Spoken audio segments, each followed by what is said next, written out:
KUAM TV8, home of Super Bowl 60, coming February 9th, 2026. KUAM News headlines are presented by Calvo's Insurance, protecting Micronesia for 85 years. Matson and the Adai Itano program. Apply at matson.com and McDonald's of Guam. I'm loving it.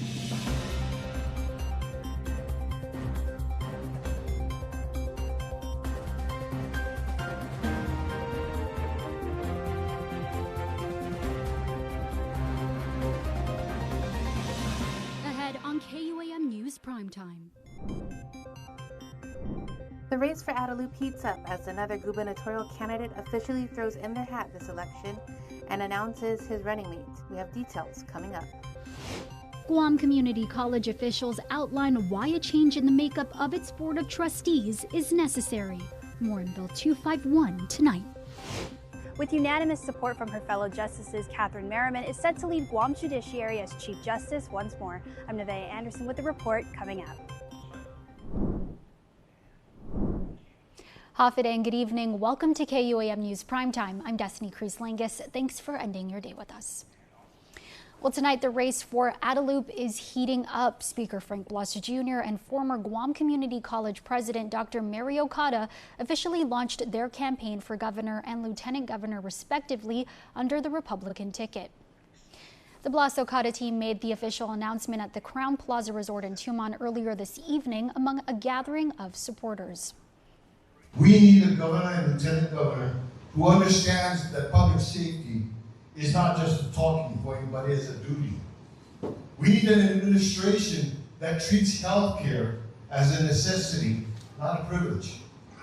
We need an economy that works for local families, not just outside interests. Our island is facing serious challenges. Families are struggling with the high cost of living. Healthcare costs are overwhelming. Schools, of course, are under pressure. Public safety concerns are real, and our people want a government that is strengthened to work better for them, for our island. Blas and Okada will face off against fellow Republicans Vice Speaker Tony Yata and businessman E.J. Calvo in the primary. Under the Democratic ticket, Senator Joe San Augustine and former Senator Dwayne San Nicolas, who recently picked up their candidate packets, will go head-to-head with Lieutenant Governor Josh Tenorio and running mate Senator Tina Munoz-Barnes. Well, according to a release from Attorney General Doug Moylan on Monday morning, Immigration and Customs Enforcement ICE agents, in coordination with two AG investigators, apprehended 40-year-old T.K. Rooney, a Federated States of Micronesia citizen. Rooney was convicted in January of 2025 of sexually assaulting a 14-year-old girl in 2023 and is also recently accused of property theft. Rooney was captured outside Lucky Land Game Room on Hamburger Road, Harmon. Moylan states, quote, "Our first team collaboration was a success and now makes our homes safer." It was last week where 11 criminal investigators from the Office of the Attorney General of Guam were deputized as ICE agents under the U.S. Department of Homeland Security. AG Moylan says that arresting these criminal aliens saves about $118 a day, or over $43,000 a year to imprison each one of them, and saves all of the hundreds of thousands of dollars more in paying for more police officers, prosecutors, judges, and corrections officers and support staff, office space, and materials to prosecute and house the criminal aliens, many of whom are repeat violent felons. The AG also continues to state, quote, "We will team up with ICE and take other measures to bring you to justice and deport you back to your homes. Repent, reform, and respect." In other news, a new chapter is beginning for Guam's judiciary as a familiar leader returns to the helm. Today, Catherine Merriman was formally installed as Chief Justice-elect of the Supreme Court of Guam, pledging her renewed commitment to justice, integrity, and public trust. Nevaeh Anderson reports. Surrounded by fellow justices, island leaders, court staff, and her family, Catherine Merriman was sworn in as Chief Justice-elect of the Supreme Court of Guam today, marking the beginning of her second term in the role. A, quote, adopted daughter of Guam, as Merriman says, she has built a legacy of service to the island over the past 4 decades, from an attorney to legislative counsel, a trial judge in the Superior Court of Guam, and later as an associate justice. Her career has also included service as a part-time associate justice for the Supreme Court of Palau and as an adjunct professor at the University of Guam. And from 2017 to 2020, she served her first term as Chief Justice, becoming the first woman in Guam and Micronesia to hold the position. As the gavel was passed, outgoing Chief Justice Robert Torres expressed his confidence in Merriman's leadership and the future of the courts, highlighting her work to reform how they address cases. She has a history of admiration for therapeutic courts, and her commitment to therapeutic courts and to the approaches that address the underlying harms and causes of harm for families, I think will strengthen our families and also help with lasting accountability. After swearing in, Support the Constitution of the United States. Support the Constitution of the United States. Chief Justice Catherine Merriman gave her first remarks from the bench, laying out her vision and reaffirming her commitment to the rule of law and equal justice. The rule of law is not an abstract concept. It is the foundation of public trust, democratic stability, and justice itself. It demands that every person who comes before our courts is treated fairly, impartially, and with dignity, regardless of status, circumstances, or belief. He emphasized that judging requires more than applying precedent. It also requires compassion, fairness, and an understanding of the human realities behind each case.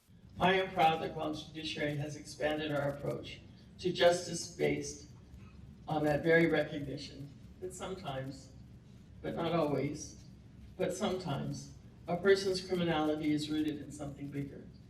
Drug or alcohol addiction, mental health challenges, trauma stemming from armed service in our country. The Chief Justice shared her intentions to push meaningful reform of Guam's juvenile justice system forward, stressing collaboration across all branches of government. Our young people represent not only our future, but our responsibility. A system that focuses solely on punishment fails them and ultimately fails society. Finally, Merriman thanked court employees for their dedication and the people of Guam for their trust, setting the course for a judiciary grounded in the rule of law, judicial independence, and service with integrity, compassion, and purpose. Nevaeh Anderson, KUAM News. On Thursday, lawmakers heard testimony from Guam Community College officials backing a bill that would change the composition of the GCC Board of Trustees. Here's more on why they say the change is needed. Is it time to update the makeup of the Guam Community College Board of Trustees? GCC officials believe so, and Oversight Chair on Education Senator Vince Borja's Bill 251 aims to make that change.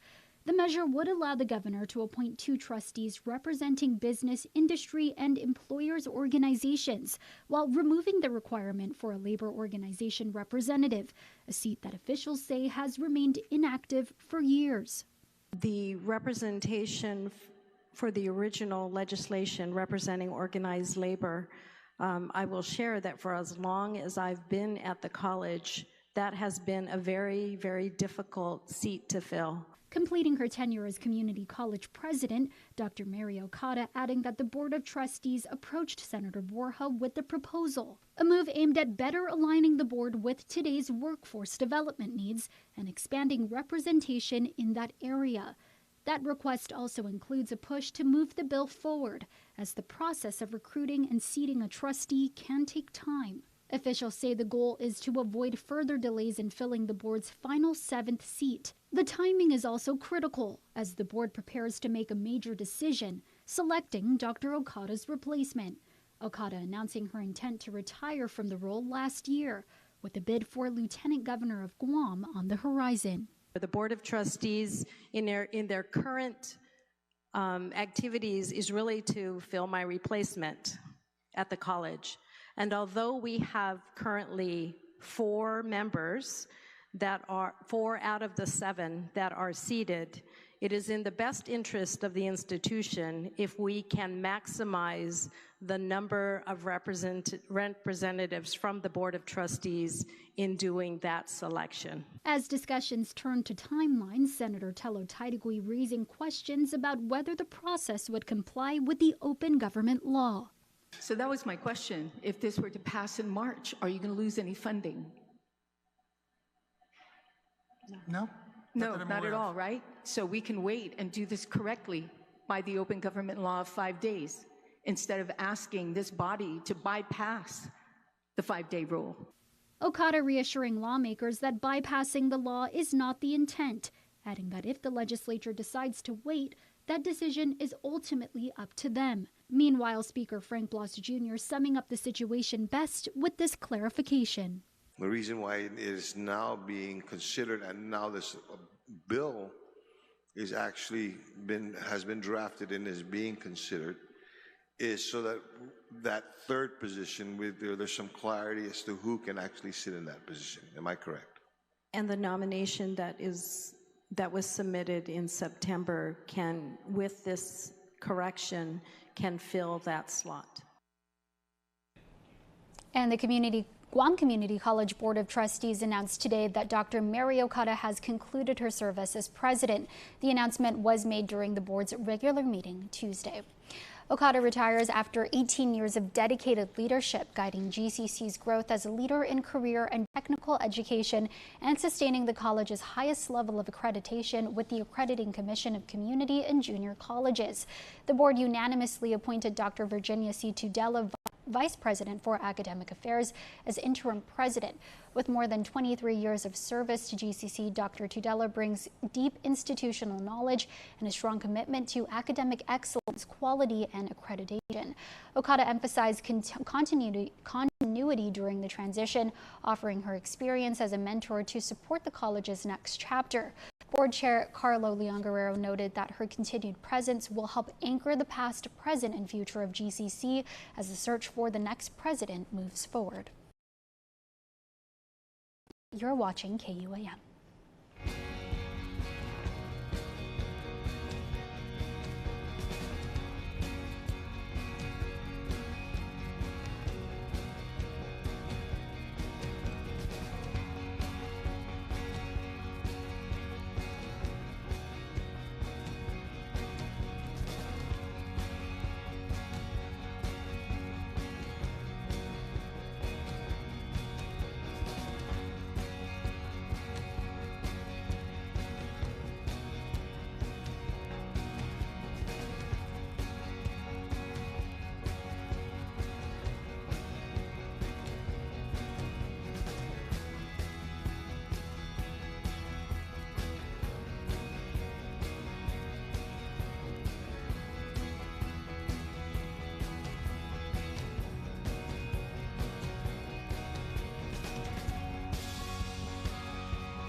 Don't need a work break, keep the smile on your face. The moments you can't replace, and I'll be around.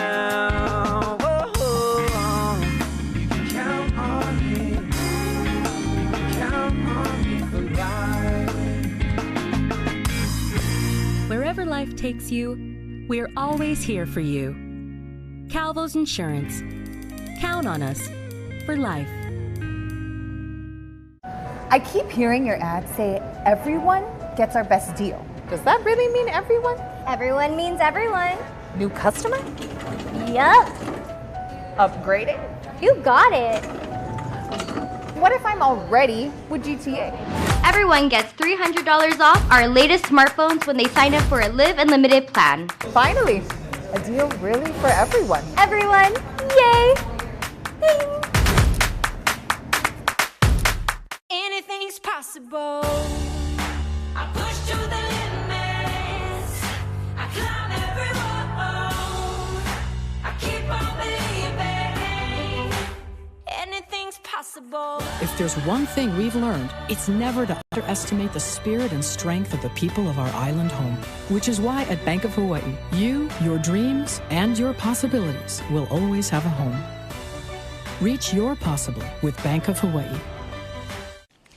The Port Authority of Guam has received nearly $645,000 in grant funding to remove abandoned and derelict vessels from Guam's southern waterways, addressing long-standing navigation and pollution hazards. The funding comes from the Botus Foundation, with the Port Authority providing a local match of more than $214,000, bringing the total project value to nearly $860,000. 13 abandoned or sunken vessels will be removed from port-owned sites, including Agate Marina, the Harbor of Refuge, the Seaplane Ramp, and F1 Pier. Officials say the effort supports environmental protection, public safety, and the restoration of working waterfront areas. Port Authority General Manager Rory Respicio says the project will move forward with full environmental compliance and is part of a broader, coordinated effort to protect Guam's marine resources. The initiative is supported by the Marine Debris Program as part of a national push to remove derelict vessels from U.S. coastal waters, the Great Lakes, and U.S. territories. Well, family-run businesses are special, not just being commercial operations, but truly extensions of the founders and the values they share. And for one island flower shop that reflects the love of its cherished founder, who's no longer with us, the idea of family is not just about ownership, but also employees, customers, and anyone who for 54 years walked through their doors. For more than a half-century, Flowers by Tan has prepared beautiful arrangements for islanders needed to channel an emotion or capture a sentiment. From ceremonial pieces designed for any local occasion to making commemorative leis for tourists getting married, the shop has always infused a personal touch into every order. And now, for the final time, the floral store in Tumon has turned its sign for good. For me and my sisters, I think this is a closing of a chapter. This is the business that my mom had started 54 years ago, and just going through today, memories of childhood, being in my St. Anthony uniform, coming here after school, being here to also, do corsages and be the counter girl and all of those things. And really for us, it's learning about all those qualities and learning what it truly is to be an entrepreneur. The daughters of Tandalores Tungkap, affectionately known as Auntie Ling, honored their matriarch by ensuring her contributions to island history are properly remembered. My mom was about journey. Everything is a journey in life, and it is bittersweet because this is her journey that we are honoring today. And in that journey, it's a journey of love. And with love, she showed commitment. And commitment is sticking it out through the hard times, and through 50 plus years, she's had many. It was a difficult decision. Everything our mother touched was gold, and we wanted to basically preserve her legacy in doing that. Like most long-standing operations, their business tells a story and reflects the true character of its founder.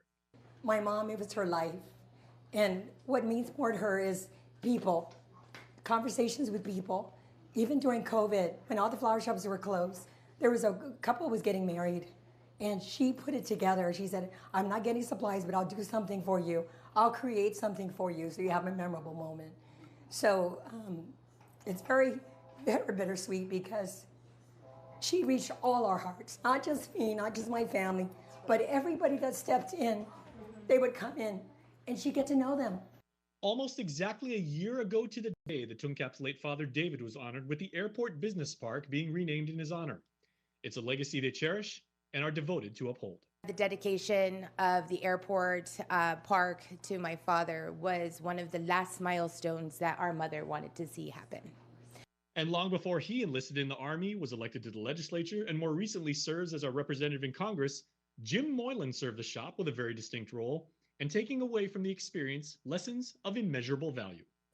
My mother had worked for Mrs. Tungkap when they first opened their store at the first location just down the street. And from then I was brought on to help out. So I started with a broom, and then I graduated to be cleaning flowers. And then I did such a great job, eventually I was able to deliver flowers. After I learned how to pick flowers the correct way, the plumeria flowers, so you can do it right and take care of that. And then I was their delivery boy. So it was a wonderful experience. But I remember Mrs. Tungkap, it's all about family. And in an industry where the measure of success is how many customers return with orders year after year and season after season, Flowers by Tan drew on a simple concept to endear themselves, not to shoppers, but to friends. You know, at the end of the day, this shop gave us the values that we have because Mom showed us. She instill that in us. This is where I got my flowers for my wedding. This is where I go for Valentine's, Mother's Day, all my special occasions. Like, I have to love that. We all love to hear about that.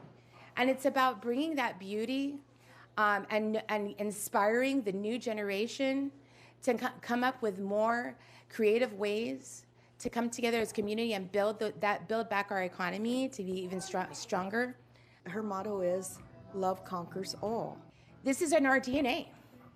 And every single inch of this store has our mother's fingerprints on it. Now for a look at your world at home.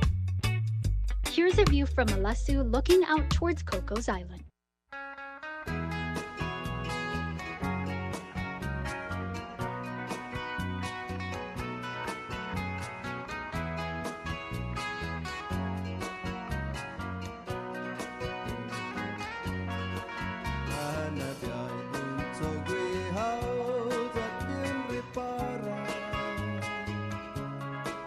It's a new year, Guam, so let's start with the reset at Kmart. Make your move and start strong. Gear up with fitness equipment and fresh workout apparel. Fuel with wellness essentials, sugar-free options, protein, vitamins, and more. Organize and clear the clutter with easy storage solutions and cleaning essentials. And refresh your living space with new furniture and decor for your home. New year, new me.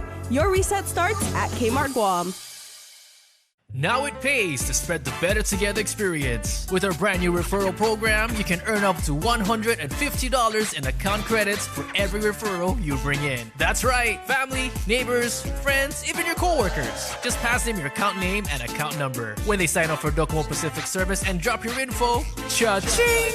Credit applied. So spread the word and start stacking those savings. Additional conditions may apply. Docomo Pacific, we're better together. 18th to the 23rd, we wanted a short program, about 7 to 8 sports. Now we've concluded with 8 sports.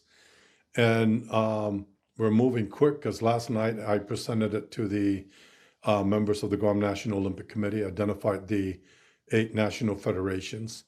In about 3 to 4 weeks, the team will head on to Saipan, meet with their counterparts to now include Tinian and Saipan mayor's office, and Rhoda. It was important to include the mayor's office because they have the resources, the funds, the budget to promote and develop the programs internally within Rhoda and Tinian. And who knows better about the people, the athletes, the history of that than the mayors, right? Yes, and again, I just wanted to acknowledge, and for those that who are not aware of who Jerry Tan is, Jerry Tan's roots in the Marianas started in Guam, and him and his brother Willie they met a very, down the road, a very good friend from Customs, that happens to be me. And they were the importers of the Kung Fu movies, Half a Day 2 and 3. There you go. And that's where I met them. And so Jerry has a long history with Guam before he eventually moved over to Saipan and made Saipan his home.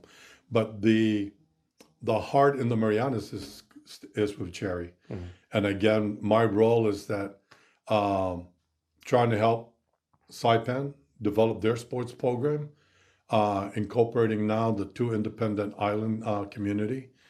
And in 2023 games in Majuro, at the Micronesian Games, we did introduce, 2024, at the General Assembly there in Majuro, we introduced the concept of allowing Rhoda, Tinian, and Saipan to enter individual teams. Excellent. But Joey, this is amazing because, in terms of scale and proportion, obviously Tinian and Rhoda are probably going to have a little bit smaller of a contingent than Guam and Saipan will. But still, if you grew up on either of those islands, you get to represent your home soil, literally. There is no greater honor than that for any athlete. And that's what the mayors were saying as they were ecstatic about joining this event, so they'll be included in the sports that they can have teams for.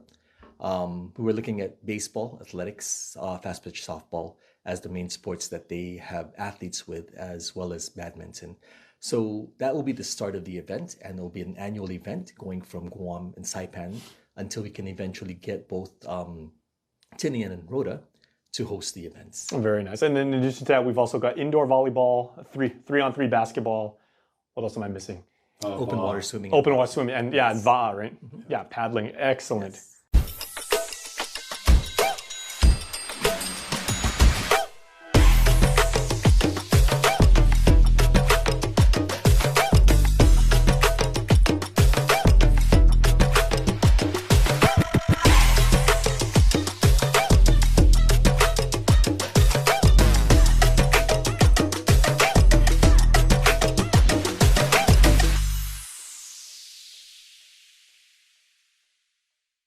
Tender love and care makes a life worth living.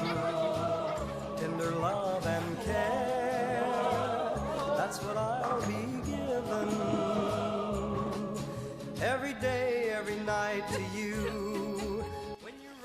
They say if it ain't broke, don't fix it. But we put it inside burritos and tacos anyway. Crispy chicken from Taco Bell, a brand new classic.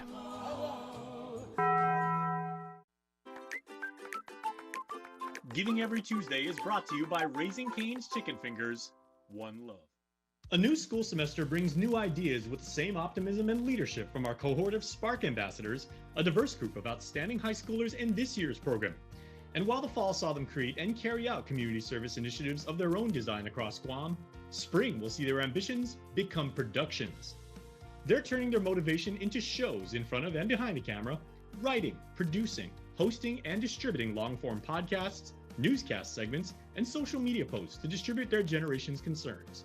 So, we held a workshop here at KUAM to guide their energy and turn it into actionable, tangible change. The session was what we here in the KUAM studios call mutual mentoring. Our Sparkies shared their insight, gifted us with their inspiration and interest, and demonstrated the tools and techniques that they apply in creating high-impact content, teaching us as much as we tried to pass down to them. It was a great time with our team of exceptional youth leaders, so watch for their content soon on KUAM. It's an opportunity for them to make a difference, an honor for us to help turn their ideas into reality, and a call to action for our community to make Guam the best. Giving Every Tuesday is brought to you by Raising Cane's Chicken Fingers, One Love. News Bites is brought to you by Docomo Pacific, Better Together, and Fresco Clothing, original custom design apparel of Guam and the Marianas. Welcome to News Bites, everybody. Get your tickets now for Fresco Fest happening January 24th at Epau Beach Park. Enjoy a Lickle Jordy and 3+ and special performances from Mixed Plate, Malek Mona, and Kaya. Tickets are online now at frescoclothing.com.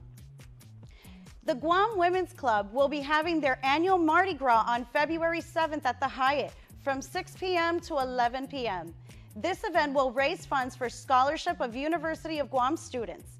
The 70th Guam Women's Club Mardi Gras, a glam rock funk fest. Tickets are $125 and can be purchased with any GWC members or guamtime.net. Next up, Guam Unique Merchandise Art is pleased to be hosting their 2026 orientation at T Galleria by DFS in Tumon, Guam on January 24th at 9 a.m. to 12 p.m. Those interested in attending the orientation can definitely register through their website at gumaguam.com. All right, NBA sports. January 21st, which is this coming Wednesday, San Antonio Spurs at Houston Rockets at 11 a.m. Then Los Angeles Lakers at Denver Nuggets at 1 p.m. All right, guys, that's all we have for News Bites. Have a lovely rest of your day.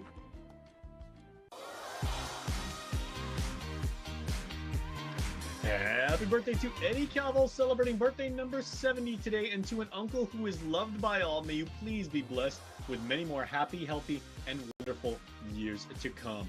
Also, a happy birthday to EJ Cruz. Happy blessed birthday from the entire family, who says very emphatically and proudly, we love you. And happy birthday number 8 to Navi J. Guerrero. We hope your special day is as memorable as you make every conversation. That is a wonderful, wonderful birthday shout out, and we hope you have a wonderful day today. Want to wish your special someone a happy birthday? Just click the QR code here on your screen or email birthdayclub@kuam.com. And that's your primetime show. Thanks for watching. I'm Destiny Cruz-Langus. Have a safe evening and stay beautiful.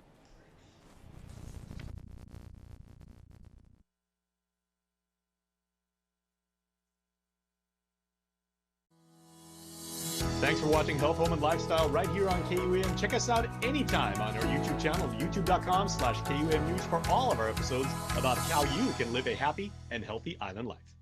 House to Home on KUAM is a local television segment or program in Guam. That's That right. focuses on topics related to homes, real estate, interior design, and lifestyle. We do. It airs on KUAM, which is Guam's leading TV and media network. We are. The show often features tips for homeowners, spotlights on local properties, interviews with real estate professionals, and advice on making your house feel more like a home. Because that's what we do.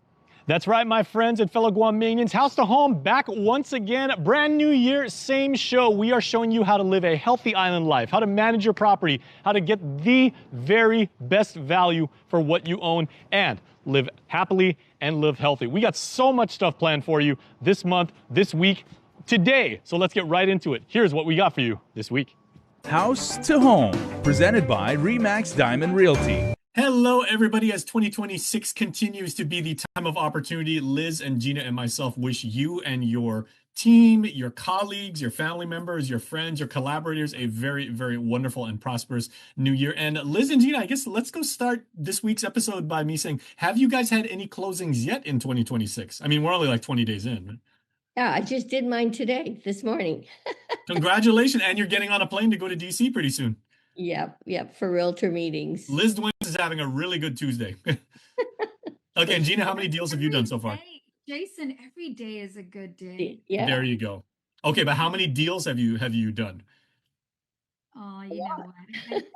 It's there's plenty for everyone. There you go. Success is not measured just by the closings and everything like that. It's the journey, right? Not the destination. It's a journey, and it's the service that we provide to the people who need the information that we, our line of expertise, which is, every day someone asks a real estate question, and we're happy to provide whatever information they're looking for, provided we know the answers. And then if we don't know the answers, we go to the parties that do have the answers. And that's where, let's just say, Gina tends to raise the intonation of her voice just slightly, depending on what we're talking about. I'm always excited. There you go. Okay, so one thing we haven't talked about, and this is so apropos, right? Because we've talked about, affordable housing. We talked to our friends from PMS a couple weeks ago. We've talked about different types of like residential property, commercial. We've not talked about workforce housing. And Gina, this is so fitting because Senator Chris Duenas has introduced a bill now that kind of like changes the landscape. Interesting choice of words. The landscape of how to actually provide suitable homes for the laborers who come over here and help with the building projects, right? Yep, Liz attended that hearing actually, but the bill specifically was designed not to change the landscape, but to minimize a little bit or ease up on the restrictions of how to get there, how to actually do the workforce housing. Because, I think that's been one of the biggest hardships. Not every company is big enough to want to go through the GLUC process for conditional use permit to do M1. So there's a lot of restrictions to workforce housing. Okay, and M1 is the classification of a piece of property that designates it as industrial, right? Yeah, That's it has right. to be Yeah, industrial. yeah. It has to be connected to sewer. But not only that, in order to get the permit to build the housing, you've got to go through the GLUC process because it's a conditional use. So it's not automatic. If you have M1 property and it happens to be connected to sewer, then you still got to go through the process of going through GLUC to get permission to actually build. And as you might be noticing, there's not a lot of workforce housing being built because it's a restrictive process. It takes a long time to do that. So once again, Liz and Senator Duenas has said this several times when we've had him here on the show, is that, he realizes, and your colleagues have brought it up, that there is a lot of friction, depending on what the regulation is of how to make these processes go. So hopefully he's trying to streamline that a little. That's right. Well, a conditional use could take up to a year to try to get your project forward, and then order to get the permitting after that. This bill actually changes it from a conditional use to a permitted use. So if a company wanted to go and build housing for workforce, they would have to Like the still barracks that you see in Harmon Yeah, the Industrial Park, barracks. like Black, right? Black Yeah, Construction has that. Yeah. because it's a permitted use. Once the bill passes into law, people can go and apply for go through the permitting process. It's a two-step process. If it's a conditional use, you still have to go through TLUC to get the proper approval. This way, it bypasses that, and you just go through the permitting. Now, it does not take away any, and I think some senators think that it bypasses the requirements, but it doesn't. The vendor would still have to go through permitting and to ensure that sewer is in place, ensure that the proper water, all the factors involved in building workforce housing, they're all still in place. It's no shortcut. The only difference is that they cut off the time frame, the step for them to jump in to get the permits. Again, emphasizing that still all the requirements for the permits are still in place. And that's interesting, Gina, because, within the private sector, with these construction companies, I mean, it's a very, very competitive bidding process, and those jobs and the job sites obviously are very, very lucrative. And for them, time is money. So they were like, if I'm gonna have to wait around for like a year and everything, like I'm looking at a loss. That's right. By the way, I just want to point out there have been some companies that the projects, there are two things. One, before they can come to Guam, they have to have housing in place, and it has to be approved by the government. And if they don't have the housing in place, they can't bring these workers in. So housing is critical, and we already have a shortage in apartment, condos, houses. So this is much needed to help, help move the process along. Here's the deal. It was needed 5 years ago, 6 Yes. years ago, and when they passed the regulation, unfortunately, nobody, or maybe they did think about it, but implementation of the current law means you have the property that's already zoned proper, or well, zoned in accordance with what the law said and everything's in place. You still have to go get special permission to use it for what the law says you can use it for, which Liz just pointed out, it's a year. Lucky if it's a year. We've had situations where it was more than that. And then after that, it doesn't mean the place is built. Now you go and you ask for the building permit, which is another process. And what's happening is there's a bunch of factors going on here, right? So this was needed 5 or 6 years ago, and we're just now cleaning up the law because how you have to follow the law isn't practical for what's going on in the ground. And these companies are bringing in workers, and they're figuring out a way. So we can't get the buildings built without workers. You can't there's a bunch of stuff that has to go on here on Guam, and we don't have the workers.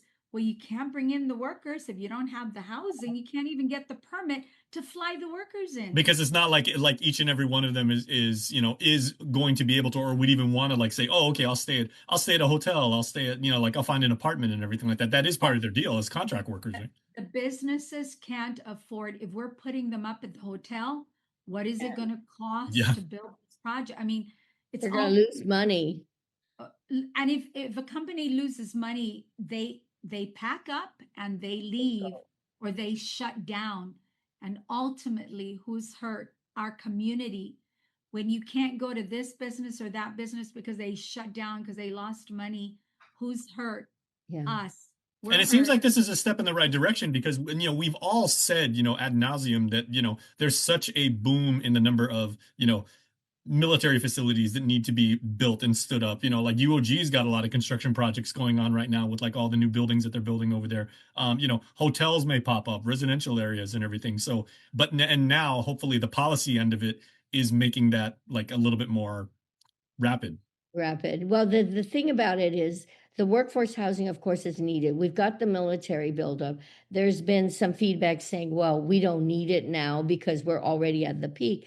But what happens once the military buildup does decline? Where do we need the workers? We need new homes on Guam. It's a new year, Guam, so let's start with the reset at Kmart. Make your move and start strong. Gear up with fitness equipment and fresh workout apparel. Fuel with wellness essentials, sugar-free options, protein, vitamins, and more. Organize and clear the clutter with easy storage solutions and cleaning essentials. And refresh your living space with new furniture and decor for your home. New year, new me. Your reset starts at Kmart Guam.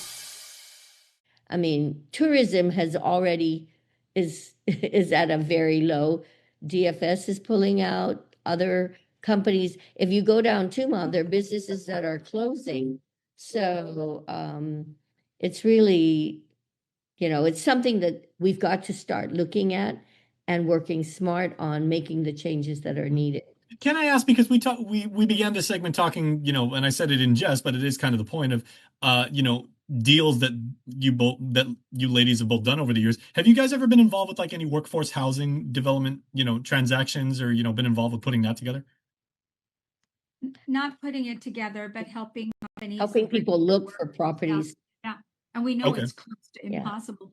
And that's why think- Lisa's bringing yeah. this up, because they end up renting in apartments. There's modifications that you can make, that the company can make.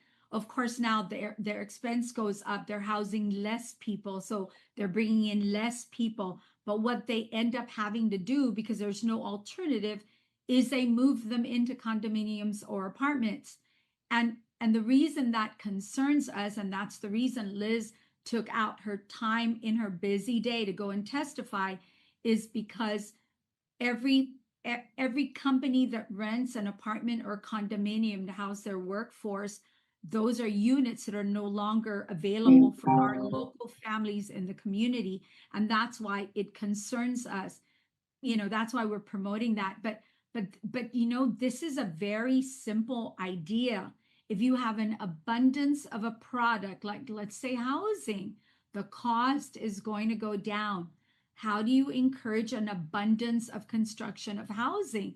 There's many ways to do it. We've been part of these think tanks that, we give our ideas. So many people have gone into the legislature and to some of the senators giving our ideas of how we can encourage developers and contractors to build, because we need an abundant, we've got a shortfall.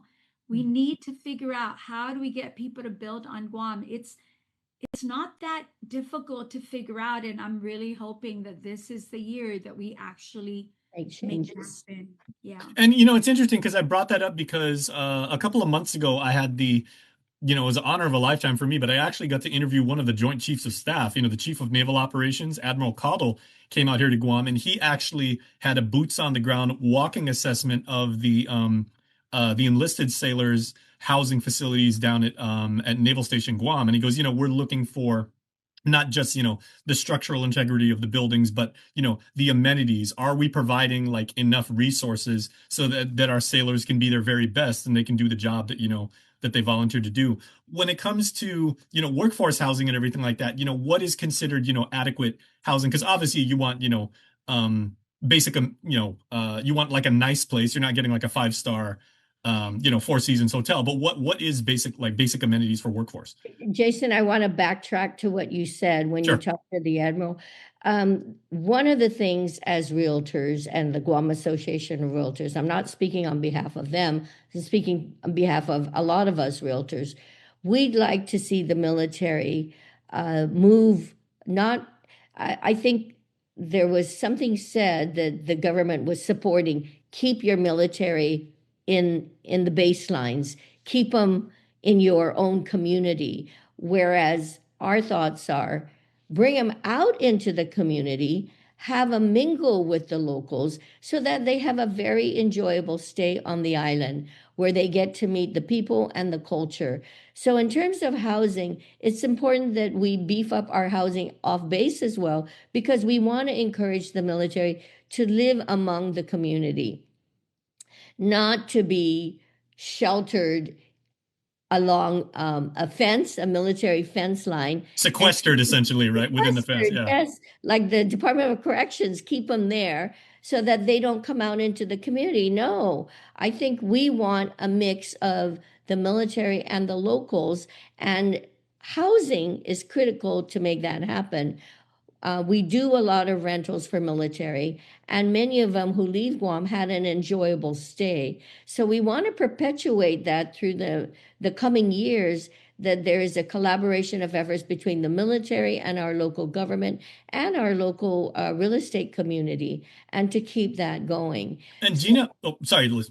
Yeah, so this thing about the housing, that is critical. It's like steps to move in that direction. If we have workers to do this, then we'll have adequate housing. Yeah, I was gonna say, Gina, we had one of our friends a few weeks ago. We did a interview about remote, being a landlord if you're away from Guam. And I know several people in the military. And when I was growing up here in the 80s, it was only admirals and generals that could actually like buy a house, and then when they get transferred to another duty station, they would sell it, or they would continue to rent it out. I know a lot of people that have been in the military for 10 years or 10 years or so, and they're not super high ranking, but they continue to invest in Guam property even after they've transferred. Or they say, like Liz was saying, I had such a positive experience with the community and with island life, I want to come back here and retire. So they hang on to that property as an investment. Absolutely. We manage property for a lot of military homeowners that have left the island but choose to keep it. And some of them choose to keep it because being a landlord here is lucrative, and some choose to keep it because they Jason. Yeah, that's the truth. Okay, what's the word around the realtor community about this bill from Senator Duenas and everything? Because no bill is perfect, and the senator, we've had him on the show a bunch of times, and even he says, he goes, this was the best possible thing. I talked to a bunch of stakeholders, put this together, gathered the feedback. What work still needs to be done on this bill to make it as smooth and as streamlined as possible? I think the bill in it, the way it's written, I mean, we collaborated and he got feedback for this bill. And I guess that's the purpose for the hearing, is to find out, do others have additional input to make it better? But as the way it's written right now, I think it's fine. We support it. Okay, you're happy with it as is. Okay, but Gina, you're one of the best people I know when it comes to like being glasses half full, but also glasses half empty. So what work remains on this bill? No, I think the way the bill is written, I think they should have come out a long time ago. Long time ago. Let me say something. At the hearing, one of the current senators said, "Why is this happening now? We actually submitted worked on this bill 2 or 3 years ago. But at that time, certain senators felt like it's not needed. And now, bringing it forward to today, there's a senator that says, well, we don't need it because we've already peaked." But that's not the case. We need it. But see, that's the thing about the opposition, Jason. I don't understand. If we don't need it, then just pass the damn thing, because you're not concerned. You don't need it anymore, but it'll be in place for the next time that we do need it. Mm-hmm. But I never understand the opposition to some of these things, because it makes sense.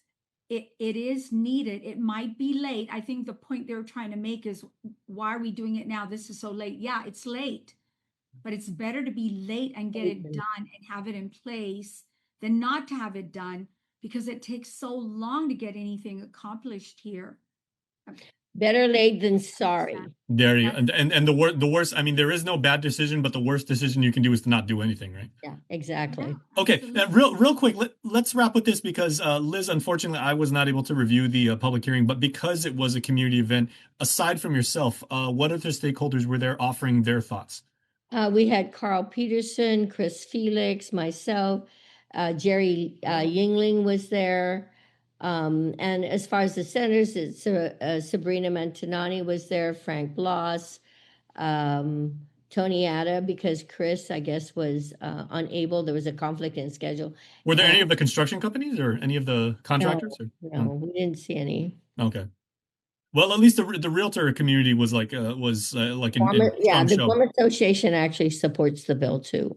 There you go. Okay, so interesting times here, and you know, like we said, you know, opportunity abounds here on island, and hopefully this is going to make clear the pathway to make much more work happen and build workforce housing. And again, we would, you know, not just the military, but we would hope that the laborers who come over here, if they have a positive experience here, maybe when they do something later on in life, they'll come back to Guam and be a permanent part of our community. That's right. Island hospitality is a beautiful thing. Always. Liz, have a safe flight and have a good time in DC. Thank you. You're off to a conference now, so have a wonderful weekend. Gina, I'll probably see you. I'll probably see you out on the road. Always. Bye. Okay, bye, ladies. House to Home, presented by RE/MAX Diamond Realty. It's a new year, Guam, so let's start with the reset at Kmart. Make your move and start strong. Gear up with fitness equipment and fresh workout apparel. Fuel with wellness essentials, sugar-free options, protein, vitamins, and more. Organize and clear the clutter with easy storage solutions and cleaning essentials. And refresh your living space with new furniture and decor for your home. New year, new me. Your reset starts at Kmart Guam. Guam's auto appearance specialist, Elegant Reflections, has been providing the automotive industry with professional detailing and car care products at its highest quality, from complete detailing, full interior detailing, exterior detailing, headlamp restoration, hand washing, seat and carpet shampoo, engine degreasing, undercarriage cleaning, paint sealant, fabric protection, paint oxidation removal, and so much more. Visit us at our new location. Call 646-5555 for an appointment. Elegant Reflections, Guam's auto appearance specialist, over 20 years of experience. Weekly Renewal is brought to you by Calvo Select Care. Hop-a-day, I'm Claire Calvo, bringing you your weekly renewal. Today, I am here with an incredibly talented songwriter and singer, K Cat, professionally known as 4K. Welcome. Thank you. Thank you for being here. So, when your mom shared with me your music video, I was instantly. It was a beautiful song. Of course, you have an amazing voice, but the content was also captivating.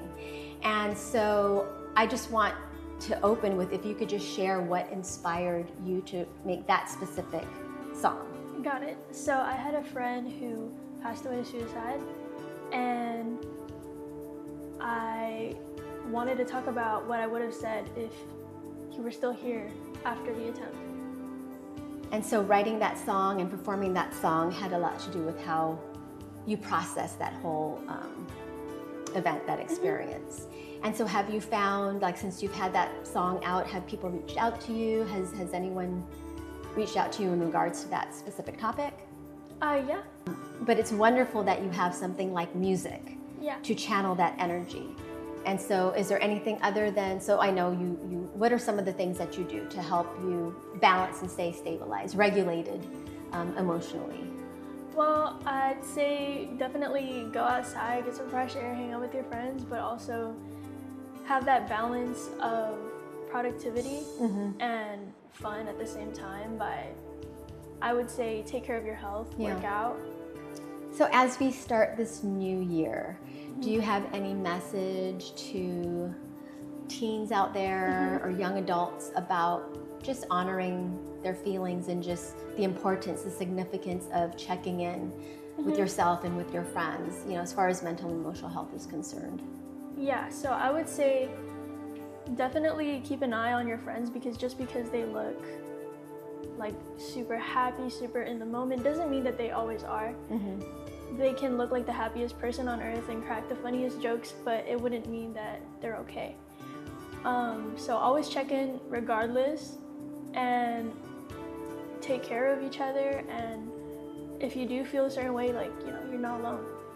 I think it's important to know that people need to know they're not alone. Definitely. And you brought up, so like, you know, there's such a large age difference between us, but when I was young, like a teenager, the idea of counseling or therapy was kind of like, the stigma around it was like, oh, it's like taboo almost. But I think we've come a long way. Definitely. And I think people feel comfortable knowing that it is okay, in fact, healthy, to check in with their mental and emotional health. Is that accurate? Like your age and younger, do you feel like it's more accepted? Oh yeah, I would say it. I feel as though personally anyone can and should go to therapy if possible. Yeah.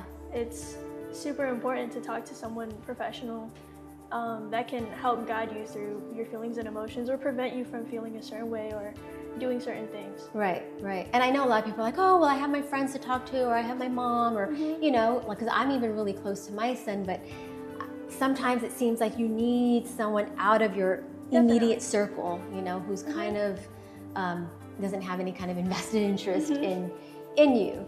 And so, wrapping this up, is there anything you would like to share with our viewers before we close? I mean, you found your tool. You found like what works for you with music, with singing, with writing, with fitness. And I, you know, now that you're 19, you're almost like no longer to be a teenager. Like if you look back to those years and those who are maybe just entering their teen years, is there anything that you could think that, what would you tell yourself, like as you just turned 13, like a preteen going into your teenage years? Is there any bit of advice that you wish that you could provide those who are, you know, in those younger years? I would say maybe find what you're passionate about if you haven't already, and don't ever give up on that one thing that you think about every single day. Wise words, especially as we start this new year. Thank you so much. And of course, we're going to share, we'd love to share your music. So how could people find you, or, you know, either locally or online? You can find me as 4K or 4K Music on every platform, but I do also have an old artist name called Casey Cat. That's still me, but yeah, whatever you use to listen to your music. And that's how they could find you online, but do you play locally? Can they find you anywhere here? I tried my best to get gigs wherever I can. Okay. I will be doing Sunday Night Market on the Awesome. 25th. Very cool. A lot of people go there, so that's great exposure. Thank you so much. Thank you so much for having me. And thank you all. I will see you next time on your Weekly Renewal. Weekly Renewal is brought to you by Calvo's Select Care.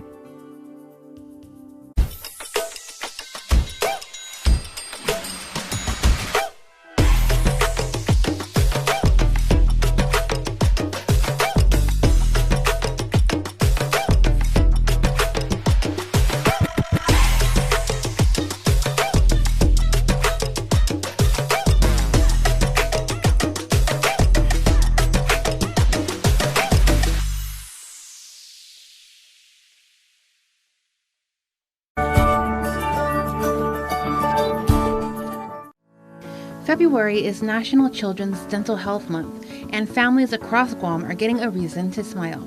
The Guam Dental Society is hosting a free dental health fair focused on prevention, education, and fun for kids. Here's how the event is helping build healthier habits early on. For many families, dental care can feel out of reach, but access comes free. In celebration of National Children's Dental Health Month, the Guam Dental Society is sponsoring a free dental health fair, bringing dental education and preventative care directly to the community. The event takes place Sunday, February 15th from 10 a.m. to 2 p.m. at the Micronesia Mall Center Court, transforming the space into a hub for healthy smiles. Families can expect hands-on learning, entertainment, and activities designed to make dental health less intimidating and more engaging for children of all ages. One of the highlights of the fair is free pediatric dental screenings, giving parents a chance to check in on their children's oral health early, before small issues turn into bigger problems. Dentists will also be offering fluoride varnish treatments, a simple but effective way to prevent cavities and strengthen young teeth. Beyond screenings, the fair blends education with fun, featuring games, face painting, and raffles, along with free toothbrushes and resources family can take home. Organizers say the goal is simple: build healthy habits early and empower parents with knowledge that lasts long after the event ends. According to dental health professionals, childhood is the most critical time to establish strong oral care routines, making community events like this one an important step toward long-term health. And by removing costs as a barrier, the Guam Dental Society hopes more families will feel encouraged to participate. The free dental health fair is open to the public and no appointment is needed. Families are encouraged to stop by, learn something new, and leave with brighter smiles. For this week's Health Check, Jonigan Charfrith, KUAM News.